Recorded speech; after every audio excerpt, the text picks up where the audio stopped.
The colonel ordered any jet will do, then froze when her A-10 showed up first. The forward operating base was under pressure.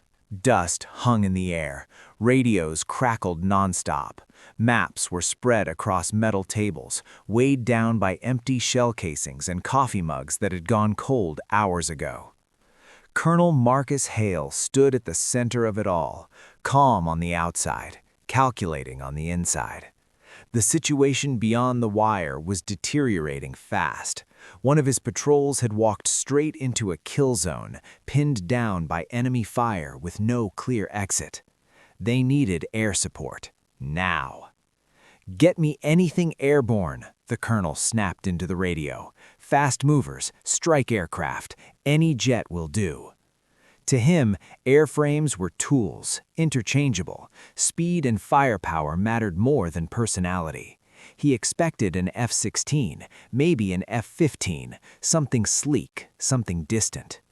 What he didn't expect was her.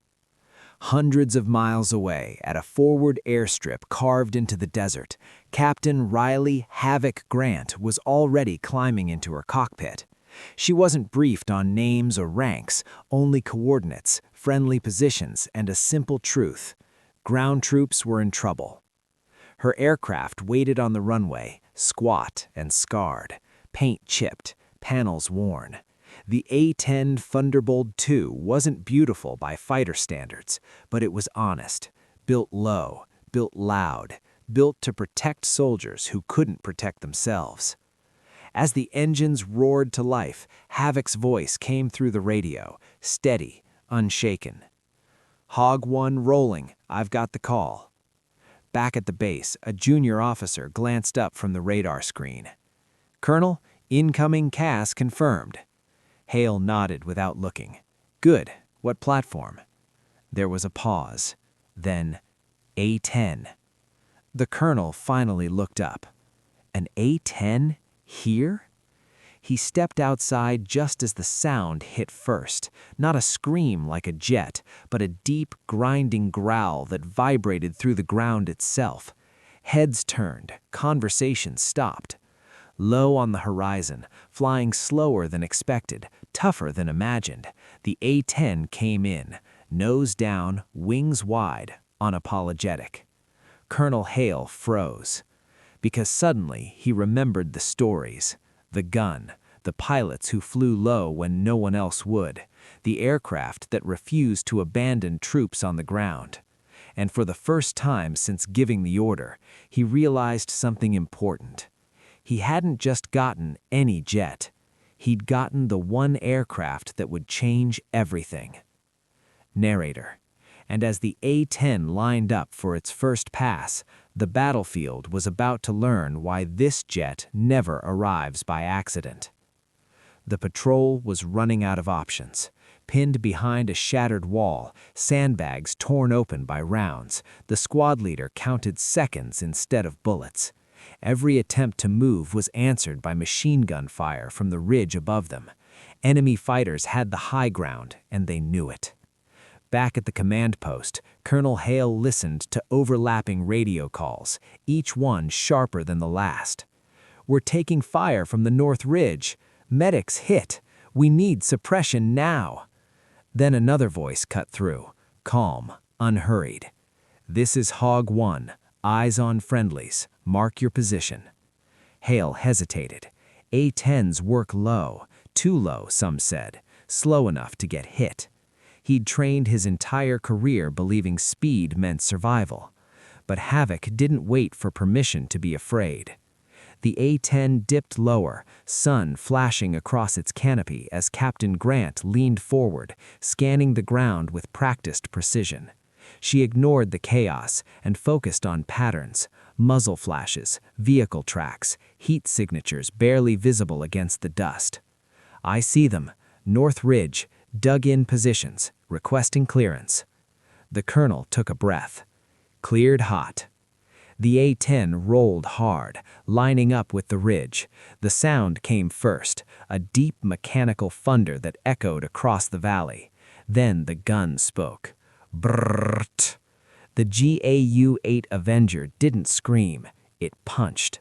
Dirt exploded upward as enemy positions vanished under a precise stream of fire. The ridge that had dominated the battlefield seconds earlier went silent. On the ground, the Marines stared in disbelief. Did you see that?" one whispered. Havoc pulled up just enough to avoid the rising dust, already setting up for another pass. First run complete, re-engaging. At the command post, Colonel Hale's hands rested on the table, unmoving. He'd seen air support before, but never like this. The A-10 didn't strike and disappear. It stayed, it circled, it hunted. Enemy fire shifted, desperate now. Tracers reached upward, but the A-10 absorbed them and kept coming. Hog 1 taking light fire, Havoc reported, voice unchanged. No factor. Another pass, another brrrt. The radio crackled again, this time with something new. "Command, we're moving. Enemy fire is broken." Hale closed his eyes for half a second. Relief, respect, and something else. Regret. He hadn't asked for any jet. He'd gotten the one aircraft that would change everything. And as the A-10 banked low for another pass, one truth settled over the battlefield like dust after an explosion. This fight was no longer theirs to lose. The silence didn't last. From the far edge of the valley, dust clouds began to rise, vehicles moving fast, spreading out, trying to disappear into the terrain.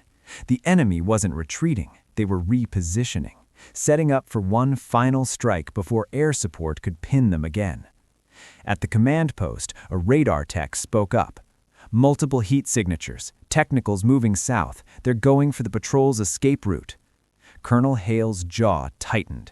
If those vehicles broke through, the Marines on the ground would be cut off completely. "Hog 1, he called into the radio, urgency creeping into his voice. "New targets, fast movers, they're closing on friendlies." There was a brief pause. Then Havoc responded. "I see them, I'll take them myself." "Negative," Hale said instinctively. "You're flying too low, pull back and reset." In her cockpit, Captain Grant didn't argue. She checked her fuel, her ammo, her altitude. The A-10 was already where it needed to be. "Colonel," she replied calmly, "if I climb, they'll scatter. If I stay low, they stop here." Hale said nothing. That was answer enough. The A-10 dropped even lower, skimming the terrain, so close that the ground crews miles away would have sworn she was touching sand. Enemy gunners panicked, firing wildly, tracers arcing past the cockpit. Still, Havoc held the line. She switched weapons, missiles locked, tones steady. Rifle. A fireball erupted as the lead vehicle vanished. The rest swerved, too late. The A-10 rolled and came back in, gun roaring once more. Bert! Vehicles burned, weapons scattered. The escape route stayed open. On the ground, the Marines moved, dragging wounded, bounding forward, finally breathing again. One of them looked up and raised a fist toward the sky. At the command post, Colonel Hale watched the feed in silence. This wasn't reckless flying. This was deliberate, controlled, personal. "Hog 1, he said quietly. "You're taking fire. Recommend you disengage." Havoc's reply came without hesitation. "Negative. I'm staying until they're clear." Minutes passed, long ones. Then, friendly convoy moving, no enemy contact. The colonel exhaled slowly. "Copy. You're clear to RTB." The A-10 climbed at last, leaving behind smoke, silence, and soldiers who were alive because someone refused to fly high and fast. The roar of the A-10 faded over the horizon as Captain Riley Havoc Grant rolled into the base. Dust rose behind the wheels of her aircraft, mingling with the chatter of ground crews and pilots who had been watching every move. Inside the command post, Colonel Marcus Hale stood waiting, not with anger, not with relief, but with something heavier, respect. Havoc climbed down from the cockpit. No salute, no ceremony, just a measured stride toward the colonel. "Colonel," she said calmly, wiping dust from her hands. "All targets neutralized. Friendlies are secure." Hale studied her, eyes scanning past the uniform, past the insignia, and stopping on something else. The confidence, the control, the quiet authority that had dominated the battlefield without a single word raised in anger. He exhaled slowly.